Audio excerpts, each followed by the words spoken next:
it's Jenna and today I'm going to be doing my movie and TV show wrap-ups for May of 2018. I know that we are almost at the end of June now. During June was just completely insane for me. I had all of my final assignments going on. I also had something else very exciting happening that I'm going to be telling you more about in a video later on. So unfortunately, obviously, I haven't really had a chance to film. I haven't really had a chance to have any videos go up for the past like 3 weeks or something ridiculous. But that is happening now, which means you are going to see a bunch of wrap-ups, reviews, that sort of thing happening very quick succession, but it's all fine.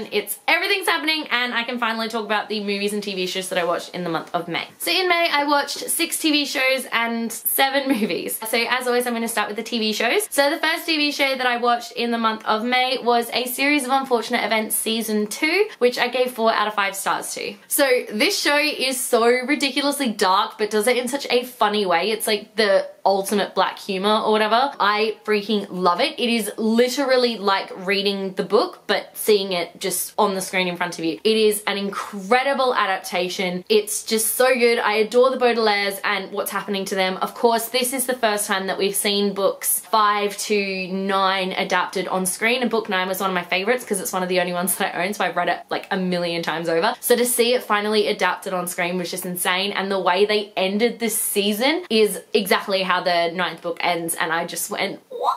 How can you do that? I loved it. The reason it didn't get 5 stars to me is because I did find that it dragged on just a little bit, not too much, but there were moments when I was like, yeah, I remember this dragging on in the books a little bit as well, but loved it. Love the show. Cannot wait to see what they do for season 3. Like, I'm actually so excited. Second TV show that I finished this month was Shadowhunters season 3A, which I also gave 4 out of 5 stars to. This season destroyed me, okay? Like, emotionally. I've been getting more and more emotionally invested in this show the more that I watch it, and this season was just, it was no exception. So this season is kind of an adaptation of books 4 and 5, and oh man, it was just so good. Lilith is the best villain. I love the way they used her on the show in comparison to the books. In the book, she's barely in it at all, but in the show, she is the villain, and she's fantastic. She's such a good villain. I adore these characters to pieces. Luke has just like skyrocketed to the top of my list here because he is like 100% parental Luke now, and y'all, if you know me, you'll know that parental Luke is like, I love him so much. And he's just like, my daughter. Claire is my daughter. I'm like, yes, yes. Malik, of course, is my heart, and I just love them so much. Can we talk about that cliffhanger at the end of season 3 though? Oh my goodness. So the season 3A finale ended with like the biggest cliffhanger ever. I am so excited for 3B. I literally cannot wait.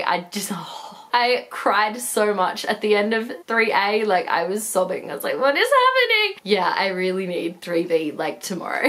The third TV show that I watched in May was season 1 of Rise, which I gave 5 out of 5 stars to. So to be fair, I only really started watching the show, or at least I only kind of found out about it because Auli Cravalho, who plays Moana in the movie Moana, she was one of the lead characters. So I found out about it and I wasn't sure how I was going to be able to watch it, and then turns out it was coming to Stan weekly after it aired on NBC. NBC? Yeah, I'm pretty sure it's NBC. So I was like, done. I'm going to be watching it every week, and oh my goodness, I don't think there was a single episode where I didn't cry. Like, this show was talking about such topical and important issues in every single episode that it really just brought the emotions like to the forefront, and I loved the idea of having Spring Awakening as a backdrop for it. Just everything about it was amazing and incredible, and I loved the show to pieces, and I am going to be forever devastated that it got cancelled after only 1 season. Like, it was such a good show talking about really important topical issues, and they cancelled it. Like, what? The fourth TV show that I watched this month was Riverdale season 2B, which I gave 4 out of 5 stars to. So the first part of 2B was just kind of okay for me, and then as we got further on into the season, it became very clunky and was just kind of a drag to watch. It just kind of kept going on, and I think they really did suffer from going from the first season with 13 episodes to extending it out to 20. It was either 20 or 22 that they extended it out to. I think it was 22, and that was a big jump, especially considering they did it all within the space of like a year. So So I don't know how to feel about that, and I definitely think that it affected the storytelling because yeah, the storytelling was really, really clunky.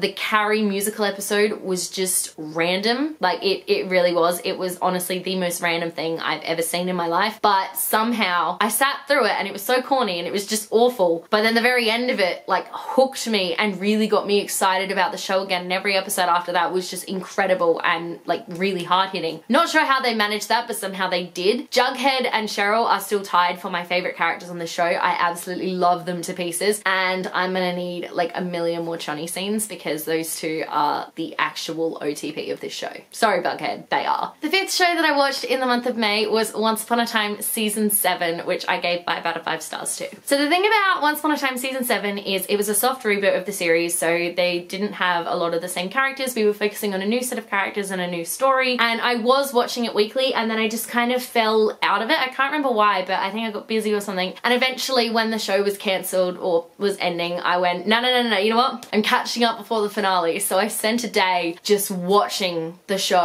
and it was fantastic. I honestly think that season 7 is tied with season 1 for being my favorite season of the show. It was just so refreshing. It had all of the roots of Once Upon a Time. We may have been following different characters, but it felt like we weren't. I fell in love with these new characters just as much as I loved the old characters. The storylines were incredible. The fairy tales that we got to follow were just so much fun, and getting to see the way they twist them and they really make them their own is something that I'm going to miss forevermore. The finale tore my heart out and crushed it into tiny, tiny, tiny little pieces. Literally, okay, I watched the last 4 episodes in a row. So I'd watched the whole show up until that point, and then like a week later I watched the final 4 episodes, and my mum actually came into the lounge room and was like, "Are you okay?" And I was sobbing. I mean, like, I was full on sobbing like I'd lost someone really special to me, because I had. This show was everything. This show is really special to me. I still, every time I read like a news article or I see something, I still get a little teary when I think about the fact that we're never getting another episode of Once Upon a Time. But it was such a special show. The finale at its core was what I'd been hoping for. It's what I wanted. It wrapped up everyone's storylines, gave everyone their happy endings, and it was the perfect ending to a perfect show. And the 6th TV show that I watched this month was iZombie Season 4, which I gave 4 out of 5 stars to. So if you aren't already on this bandwagon, like, you need to start watching iZombie because it is a fantastic show. Rose McIver does an incredible job every single week, because when her character eats the brain of someone else, she kind of takes on that personality, which means that in the course of a 13-episode season, Rose McIver could be playing Liv, but with a different personality. So she's basically playing a new character every single episode, and it's just so good. The storyline from what it was in season 1 all the way up to what it is now in season 4 is getting stronger every season, and it's just making me like scratch my head going, I don't understand what is happening. How are they gonna do this? This season in particular made me laugh a lot. Some of the things that were happening were hilarious, but it also made me cry a lot. They had this massive little story arc with this one character, and by the end of it, I was sobbing.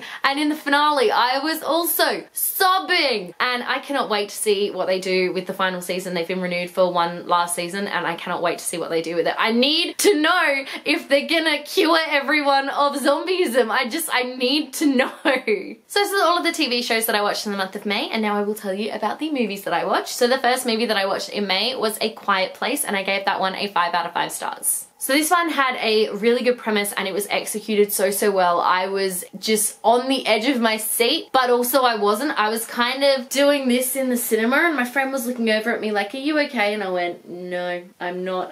What is happening?" I loved the entire cast. There was pretty much only like 4 people in the cast, and somehow they managed to create just this incredibly tense, suspenseful thriller. I just wanted to know what was going to happen. I just wanted someone to make a noise because it was so quiet. And that's the thing, I was just, normally in films when things go quiet you're like, oh, something's about to happen, but in this movie, because everything was quiet, you were just constantly like, what's gonna happen? So it was really stressful to watch as well. It was like one of those really stressful kind of films that I was just, yeah, but I loved it, and I honestly think it was a really well done movie. The next 4 movies are all rewatches and are part of the Disney night that I did with my friends. So we got together and we watched a bunch of Disney movies movies, and we also watched The Royal Wedding because that was the night of the Royal Wedding. So we kind of stopped one of the movies halfway through so we could watch that. But the first movie that we rewatched was Aladdin, which I gave 4 out of 5 stars to. I love this movie because it's a different kind of Disney film, mainly in the fact that it follows a male protagonist instead of a female one, which I think is something really special and doesn't happen a lot in Disney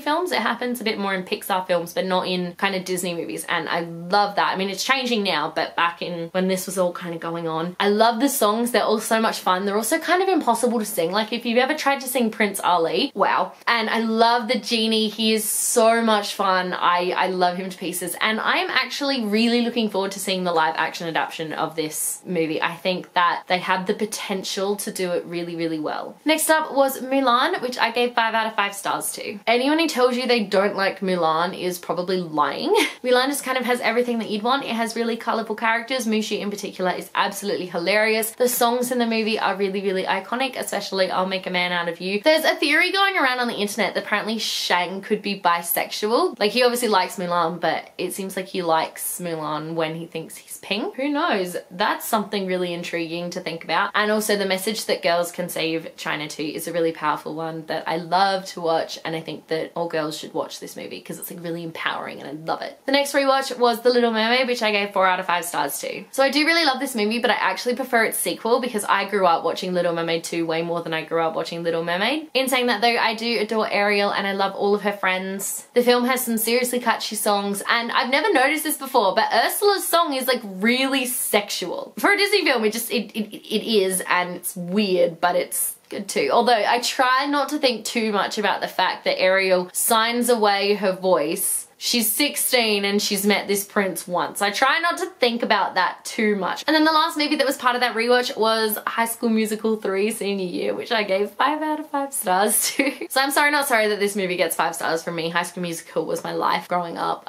so these movies are always gonna get 5 stars from me. I love this movie and I love its songs, and also who didn't want to be Gabriella growing up because like Zac Efron. The 6th movie that I watched this month was another Disney movie, but was not part of the Disney Night with my friends, and that was the 1999 version of Annie. I gave this one 2 out of 5 stars. I didn't mean to watch this movie, but it was just kind of on TV, so I was like, you know what, maybe it's not as bad as I remember it being. It was worse. Honestly, it was so bad. I adore the original film, but this one is just cringy, and the little girl playing Annie doesn't have curly hair, which is something really silly. I know, like, I shouldn't care about that so much, but I do. They've moved the songs around, they cut out a bunch of stuff. There's like the whole kidnapping thing at the end, they just completely cut all of that out. It's just not good. It's not a good movie. The only good thing about it really is like a baby Sarah Hyland with her like big doe eyes playing Molly. That's pretty much it. Apart from that, it's a terrible, terrible movie. And the 7th movie that I watched this month was Solo, a Star Wars story, which I gave 4 out of 5 stars to. So this is probably a really unpopular opinion, but I actually thoroughly enjoyed this movie. I think that the guy playing Han Solo, I can't actually say his last name and it really bugs me, but I think he did a really, really good job at being Han Solo. He used